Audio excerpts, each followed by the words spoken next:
Welcome to the Every Brain is Different podcast. We're here with Scotti Weintraub, and she is the founder of Reframe Parenting, is a school navigator, problem solver, educator, resource sharer, and forged in the fire parent advocate. She knows exactly how hard it is to support a child who's struggling at school.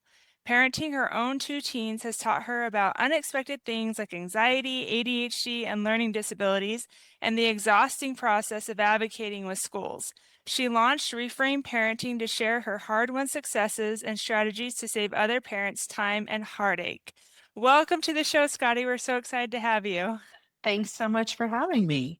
Yeah, can you tell us a little bit more about how you're involved in the neurodivergent community? Yeah, well, I support parents to help them find roadmaps to school success for their kids, especially when school is not going well. So, in that capacity, I run into a lot of neurodivergent families, and sometimes they don't even quite know yet that their child is neurodivergent. Yeah. And so I've noticed that a lot with kids who they're not diagnosed and then they go to school and they struggle in school and their parents are like, "What is going on?" Yep. And that's when they get diagnosed because, or especially if they're like the oldest kid and their parents don't really know what's typical of development or anything like that. And then they get to school and they're like, "Oh, my child is different than other kids. Like, maybe we should look at this." And then they don't know what to do. So I'm glad that you are here to help them. Oh, So, thanks. and then I've also noticed, have you seen this?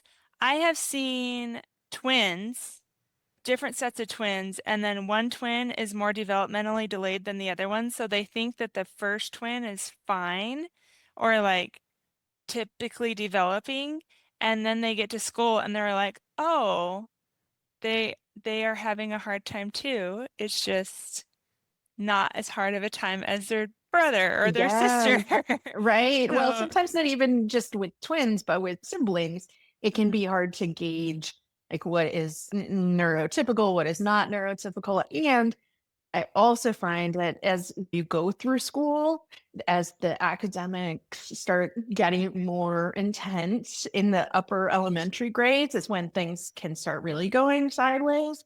And that's when, if a student has found like workarounds and ways to manage in the early grades, sometimes those things can also just start appearing as academics get harder.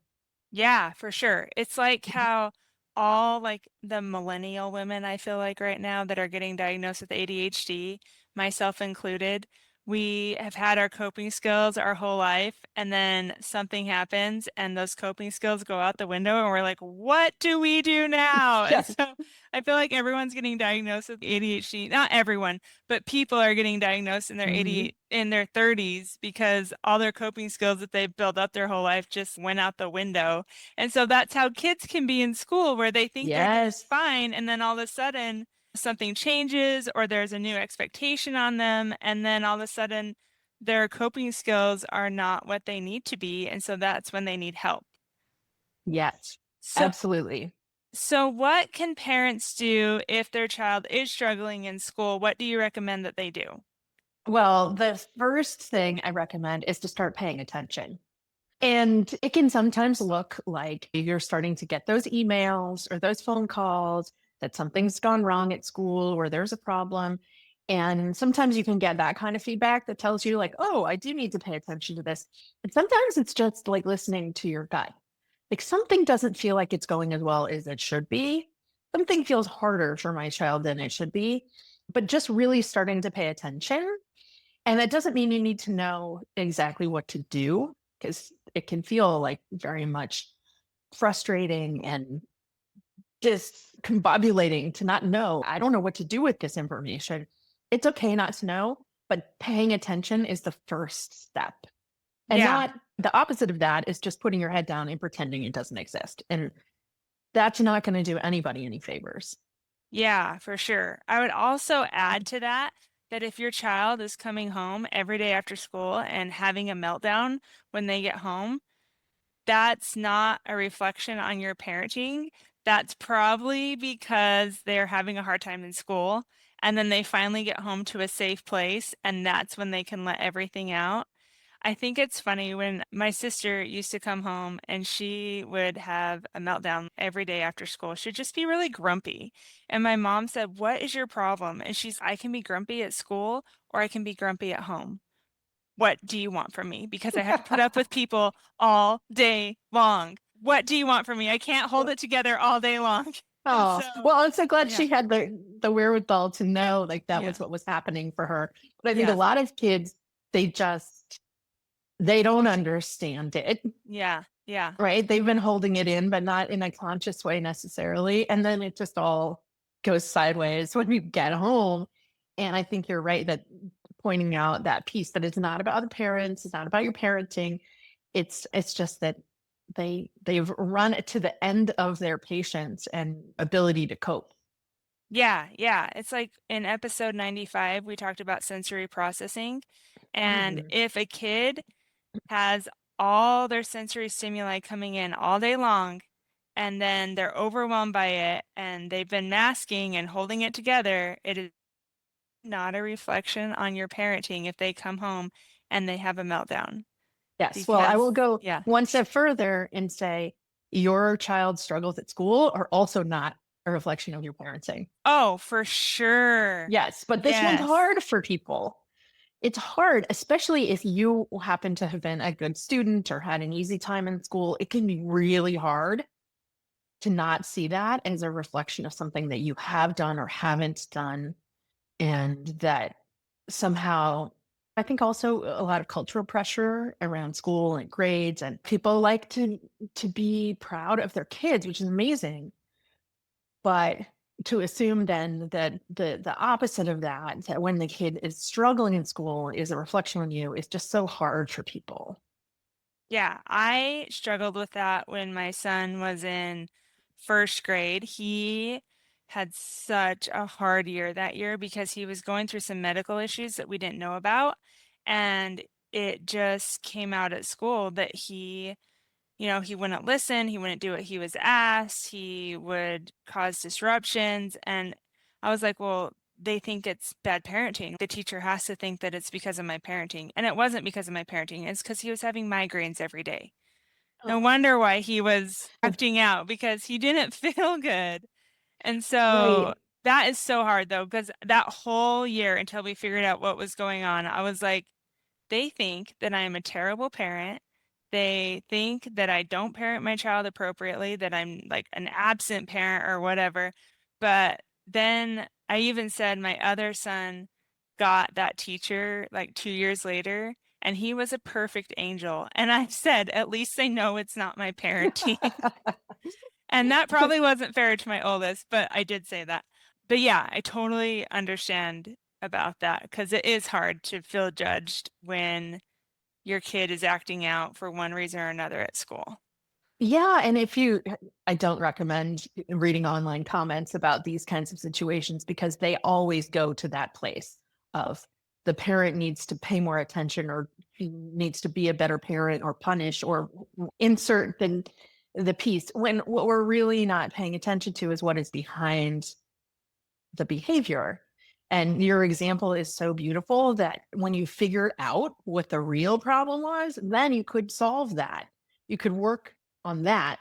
But just like punishing the meltdowns or the lack of ability to focus in school or whatever it was isn't going to get you to really understanding the problem. Yes, yes. Like we always say on the show, all behavior is communication. So Hmm. if your child is acting one way and you don't want them to act that way, look at the communication that they are giving to you. That's yeah, that's just what we always say. So if you are paying attention and let's say you do have a meeting with the school, what do you recommend to parents going into a meeting with the school? Like, how do you advocate for yourself? How do you advocate for your kid and their needs? Okay, well, a couple of tips about even just going into a meeting. Hmm. One is that gather as much information as you can. And you might not know, and that's okay. But if you can gather that information, you're going into the meeting in a stronger position, right? So If, for instance, that your kid is falling apart every day after school, that's a great data point. That's just information to know. If you know that something's going on at home, there's been a major change in your home life or anything that's valuable information that you can bring to the meeting, write down some things that you want to make sure that you make note of to the teacher, because having that information going into the meeting is always useful. The other piece about preparing is to lead with curiosity. So your goal in a school meeting is not to get your way. It is to work collaboratively with the teacher to come up with a solution. So we lead with curiosity, meaning that we ask questions and assume good intent. So we want to go into those meetings assuming that the teacher is there for the exact same reason we are, which is to help find the tools and resources and strategies to help this child succeed. So we're just going to assume that. And I think that sort of takes some of the pressure off, because I know some parents, it's easy when you're talking about your kid, which is so emotional for us. It's not emotional for the teacher generally because they're coming at it in a professional way. You're coming at it in a personal way. And sometimes that power differential can make it hard. But if we're assuming that they're there for the same reason as we are, then we can take off that cloak of anger or frustration and not lead with that. Because no one wants to be in a collaborative relationship with someone who comes in really hot, Yes. right? And no Yes. matter what the setting, if you come in making demands, assuming that they are not there for good reasons, then that doesn't feel like you're building a relationship. And really, the ultimate goal, that one meeting might not get you as far as you want it to, but it's just one step. And you have a relationship with this teacher or these administrators or whoever it is for a longer term, whether that's one school year or multiple school years. The goal is to build a solid relationship so you can work together. Yes. I love that. That's going to be a quote on our Instagram this week. Okay, Build a good. solid relationship so you can work together. Yes.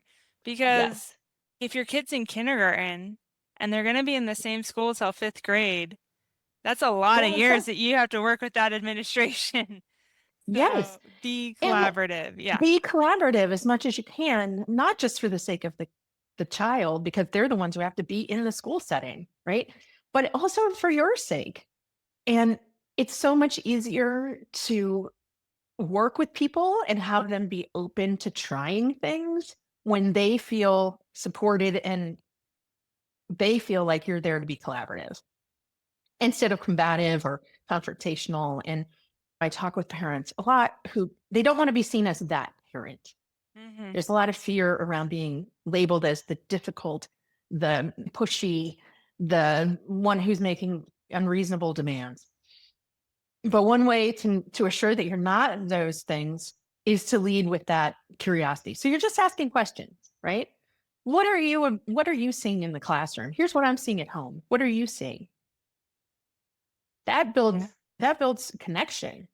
That allows them to also give input and feedback and also invites them to listen to what you have to say. If you listen to what they have to say.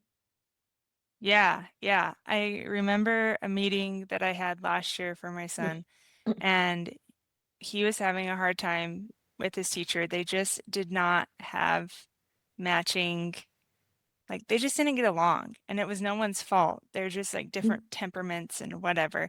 And the teacher tried so hard. And she said, "What can I do? Like, what have you seen that works at home?" And so she was very open to doing like pathological demand avoidance training, like understanding what PDA is. She actually took it's like a workshop that PDA North America does. And then she said, "What works at home?" And I said, "This is what works at home. Do you think it would work in this school?" And so we were very collaborative. What works for you? Here's what I'm seeing that works. Here's what I'm seeing that works. And just trying to find something that would help my son like thrive at school. And I really appreciated that. But I didn't come in being like, you're going to do this and you're going to do this and you're going to do Hmm. this. I came in and said, what is working? What is not working? This is what I'm seeing at home. Do you think you could do that here? And just Yes. being very curious, very collaborative. Yes. That's a perfect example because when you approach it that way, the teacher is more willing to think of new strategies, to learn more, to be inquisitive about, okay, what can we do? If we don't know what that is right now, that's okay, but we can try some things. We can seek out more resources. That's an ideal situation for a teacher to be willing and open to learning what they don't know, because it's also true that teachers don't, for the most part, get training on things like neurodiversity and how that shows up in the classroom, or learning disabilities, or any of these things. And so unless they've sought it out, or had experiences like you're describing where a parent brought them resources, then they just don't know. And so that's part of that assuming good intent is also assuming that the lack of knowledge isn't for not wanting to know, Yes, that they exactly. too want to serve the needs of their students. And so sometimes that means that parents, we've got to bring the resources if we know about them. And so that's what I'm talking about, like paying attention and doing our own research and information gathering, because then it allows us to come to a teacher and say, hey, if you don't know that much about PDA, for instance, about this concept, would you be willing to learn more about it? Because I think that that might be really helpful. Yeah. I love it when teachers are like, help me understand. But what do you do when a teacher says, I know what's best. I will win the power struggle. Your child will do what I say. Do you just find a new teacher, or how do you work Oh, with someone like that? well, this is tricky. And I also reminds me of a teacher that my son had a number of years ago, who, when things were not going well, she kept saying to me, something needs to change. And when I presented information, would say, I'm an experienced teacher. I know what I'm doing. But then on the same hand was saying to me that something needed to change and they didn't know what to do. So it can be really hard. I think there it's continuing to have the conversations. And as much as that might be frustrating, it is also our job to just keep showing up and keep having conversations. And if we need to, sometimes it can be useful to bring in other people into the conversation, so that then it's not just a parent opinion, right?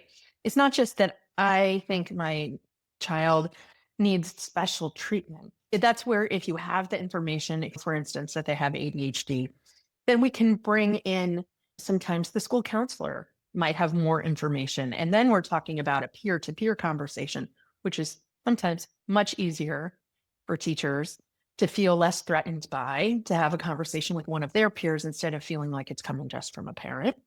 I have brought in last year's teacher who seemed to have really good strategies. What can we learn from the experience that they had last year?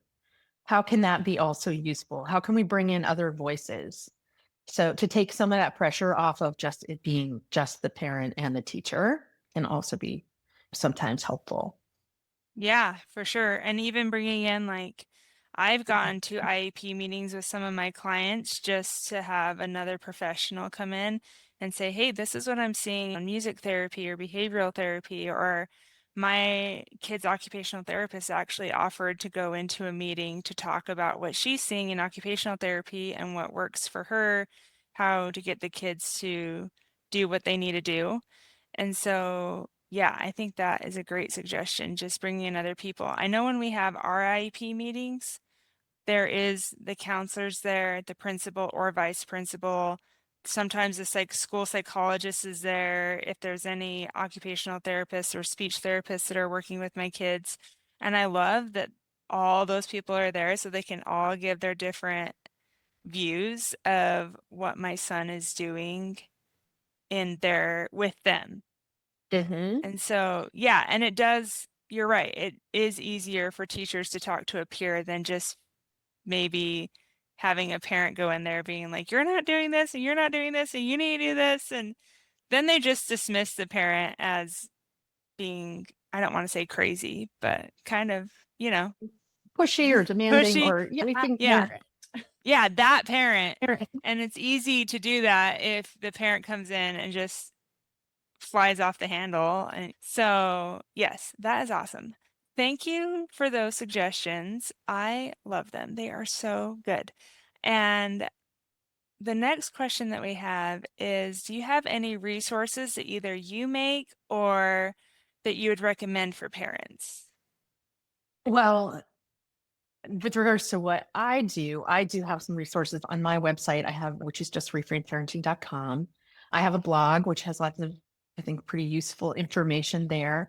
I also, with regards to like bringing together all of these outside folks, I have a short workshop that you can find on my website that is about building your school support dream team. That is about identifying who are those outside players and inside players, and how do we bring them together for the benefit of finding the solutions, the strategies that really work best for your child. So I have some things like that on my website. In terms of outside resources, I think just really getting to know the needs of your child is your best step.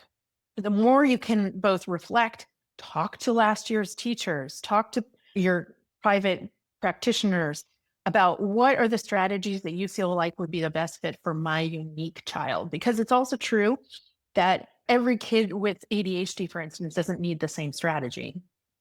Every child with autism doesn't need the same strategy. It really is about, how does your unique child's brain work? How does that uniquely how do they uniquely need different strategies? And so once we know kind of what some of those are, even if that's like trial and error, that's fine. We don't have to be like, it's not a forever thing, but what are some things that we can try that meet their unique needs? And I love that your podcast is Every Brain is Different, because that's really true. And so the more you know as a parent about how your unique kid's brain works, that's only going to benefit you moving forward. Yes, absolutely. I completely agree. Even like kids that come from the same family, like I have two kids Yep. on IEPs and they have completely different supports and they have the same exact diagnoses and they come from the same household, but they have completely different needs and all of that. So you said that people can find you at reframeparenting.com. Is there anywhere else that you want to send people, or is that just the go-to place? Well, it's a go-to place. You can also find me on Instagram at Reframe Parenting. But yeah, check out my blog. I also have a quiz there that's kind of fun, which is kind of helping you identify what your parent support superpowers already are. And it's Golden Girls themed, which is kind of fun. So what are your innate things that you are already doing? And then a few things that you could work on to try to be an even better advocate for your kid. Awesome. And you were a panelist at the Neurodiversity and Harmony Summit in March of this year. Yes. So if people want to catch that, they can go to everybrainisdifferent.com and click on the Summit tab, and they can still view your training and all the other panelists' training. So go to everybrainisdifferent.com to get even more awesomeness from you. Ah. And our last question is, what do you do for fun? Oh, what do I do for fun? Well, I live in the Pacific Northwest where it's finally starting to get sunny. And I'm looking outside because it has happened to be sunny today. So this time of year, I'm all about my garden. I love And it. I find weeding actually kind of therapeutic. Yeah. I can put on a podcast, just zone out, and enjoy being outside. So that's what you can find me doing this time of year. That is fantastic. I love it. Well, thank you so much for coming on the podcast. We really appreciate your time and appreciate everything you shared. And yeah, thank you. Well, thanks for having me. It's been a pleasure.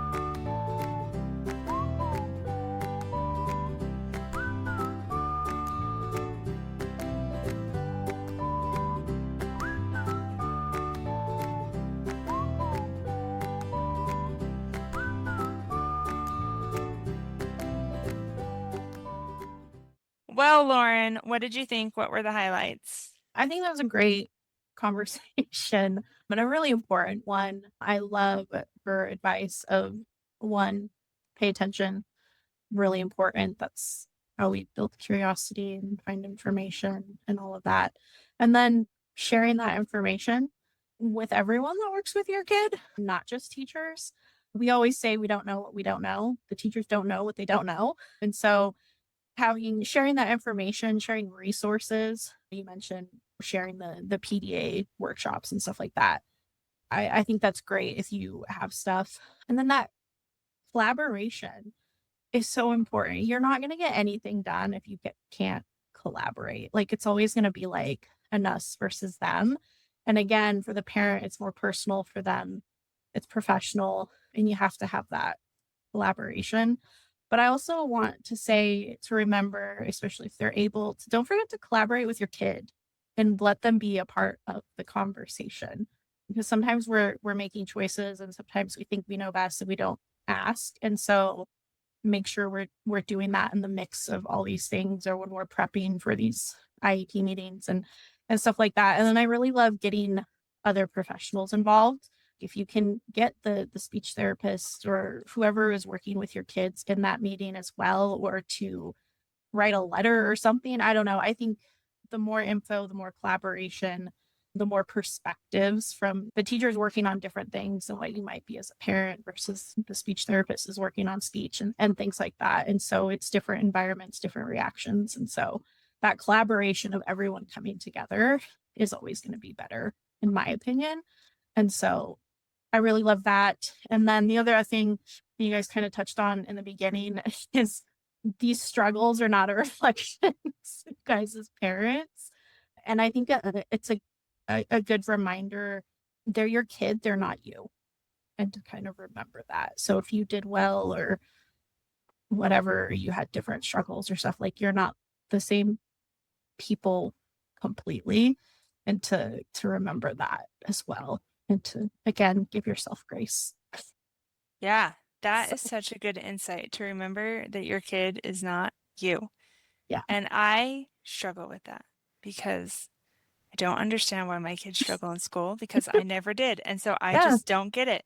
But then I have to support them and be empathetic and be like, Yeah. okay, I said something to my son. This was a while ago, but he interpreted it as he wasn't trying in school. Oh And I no. felt so bad because he tries so hard. Mhm. And I think I said something about like his test scores had just come back. And I said, okay, we just need to keep working. We need to keep working to get you up to grade level. And he was just like, I am working. I try my best. And just because the test says I'm not at grade level, he was like, I am still trying. And I was like, I did not mean that Right. you were not trying. He just wanted to know why he had to read. And I said, we have to practice reading so we can get you to where you need to be. And he's Mhm. like, I'm trying. And just went Yeah. off. And I was like, oh, I totally understand why you would say that and why you would think that based on what I said. And so I just have to be very careful about what I say because my kids interpret things so much differently than how I mean to say them. Oh, absolutely. Yeah. So just something to think about. And I love what you said about collaborating with your kid. Just asking. You don't have to have a long, drawn out conversation. Last year, before the IEP meetings, I would go to my son and just say, hey, what do you think would help you in school? Yeah, What do you exactly. think would help you? What do you need? And he actually told me things. And so the first time, he didn't tell me anything. But after that, he's, well, it would help if this happened, or it would help if this happened. And some of the things, they're never going to happen. Like they're just Yeah. not feasible at school. But Or then other realistic. things, yeah, other things we put into place and they did help him. And I'm like, oh, well, thank you for telling me. And he's, because we don't know, we don't know. I don't know what's going on Exactly. in his Well, brain. and when you're asking and you're letting them be a part of that conversation, you're teaching them to advocate for themselves. And Yeah. at the end of the day, that's really important for when they become older and adults and more independent. and you're not always going to be there in certain circumstances. And so letting them be a part of those conversations and letting them speak up with what they need or prefer or what they think is always important. So Yeah, yeah. I have a friend whose child is going to college, and she said, I don't know if he's ready. I don't know. He's neurodivergent. And I don't know if he's ready. And so she is getting him help, the help that he needs. But it's important to teach our kids to advocate for themselves when they're in our homes and yeah, going to school, so that if they go to college or when they go to college, they can go to their professor, or they can go to the Disability Resource Center or Student Services or something and say, hey, I need these accommodations. How do I get them? Is this yeah, possible? Because you're not going to be around all the time in college, yeah, and they're still going to need help. They might still need help. So anyway, that's my thoughts on that. love it. So thank you all for listening this week. Once again, if you want to catch Scotty at our Neurodiversity and Harmony Summit, the replays are available at everybrainisdifferent.com. And yeah, you can get those. And I hope you all have a great week.